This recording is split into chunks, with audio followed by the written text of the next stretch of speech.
প্রিয় বন্ধুরা, আসসালামু আলাইকুম। আশা করছি সবাই অনেক অনেক ভালো আছেন, সুস্থ আছেন। আমি আল্লাহর রহমতে আপনাদের দোয়ায় অনেক অনেক ভালো আছি। প্রিয় বন্ধুরা, আজকে আমরা এসেছি হচ্ছে বাগানে, আর বাগানে আসছি হচ্ছে ওষুধ দেওয়ার জন্য। গাছগুলোতে ওষুধ দিতে হবে, এই কারণে আমি ওষুধের প্রস্তুতি নিচ্ছি। যেহেতু লোকজন নেই, আমি নিজেই আজকে ওষুধ দেবো, সেইটাই আপনারা দেখবেন কেমন করে আমি গাছগুলোতে ওষুধ দিই, কী ওষুধ দিই, সব কিছুই আপনারা এই ভিডিওতে দেখতে পাবেন। আর আমাদের এই বাগানে যেহেতু সব বিদেশি গাছ আছে, এই কারণে আমাদের যত্নটা একটু বেশি নিতে হয়। এই ডাবের গাছগুলো, কমলার গাছগুলো, সেই সাথে আপনার আঙ্গুরের গাছ আছে, সেই সাথে অ্যাভোকাডো, আরও পেয়ারা, আরও বেশ কিছু নানান জাতের গাছ রয়েছে। সেই গাছগুলোকে অনেক ভালোভাবে যত্ন নিতে হয়, নয়তোবা গাছগুলো কিন্তু ক্ষতি হয়ে যায়। তার ভিতরে আমাদের ডালিমের গাছগুলোতে অনেক পোকা লেগেছে, এই কারণে আমাদের ওষুধ দেওয়া খুবই জরুরি। আর গাছগুলো কয়েকটা গাছ মরে গিয়েছে, এই কারণে মরে গিয়েছে এটা আমি আপনাদের পরে জানাবো। কিন্তু এই ওষুধটা আমাদের দেওয়া এই মুহূর্তে খুবই খুবই প্রয়োজন, কারণ এইখানে আমি মূলত হালকা একটু বিষ নিয়েছি, হালকা।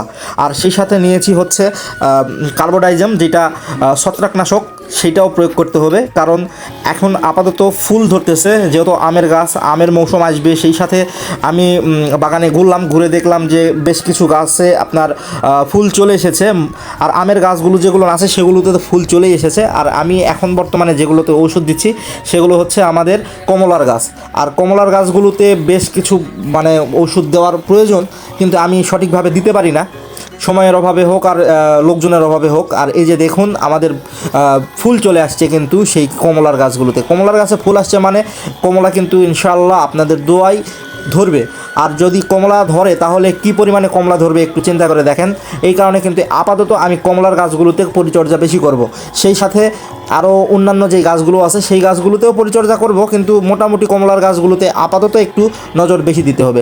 আর এই যে মুকুল আসছে কিন্তু আমের গাছগুলোতে এত পরিমাণ মুকুল আসছে যা কল্পনারও বাহিরে। এত ছোট ছোট গাছে এত সুন্দর মুকুল আসছে, কিন্তু এই যে মুকুল আসছে, মুকুল আসলে শুধু হবে না, আমগুলো আটকাইতে হবে। আর আমগুলো আটকানোর জন্য কিন্তু আমাদের স্প্রে করা খুবই খুবই প্রয়োজন। অন্ততপক্ষে এই সময়টাই আপনারা আপনাদের বাড়িতে যেগুলো আমের গাছ আছে সেই আমের গাছগুলোতে ওষুধ প্রয়োগ করবেন। আর এই যে দেখেন, বেশ কিছু গাছ নষ্ট হয়ে যাচ্ছে, এই কারণে ওষুধ দেওয়া খুব প্রয়োজন। এই যে দেখতে পাইলেন আপনারা যে কী ধরনের রোগ বালাই এই আমের গাছগুলোতে এখনকার মৌসুমে লাগতেছে। এই কারণে মূলত আমাদের এই ওষুধ দেওয়া। ওষুধ দিলে ক্ষতি নাই, ওষুধ দিলে কিন্তু গাছগুলো ভালো থাকবে। সেই সাথে ডাবের গাছগুলোতে আমি দেখলাম যে একটু কালো কালো কী যেন লাগছে, এইটাও আসলে ছত্রাকজনিতই রোগ। এই কারণে আমি ছত্রাকনাশক প্রয়োগ করলাম। আশা করছি আল্লাহর রহমতে গাছগুলো ঠিক।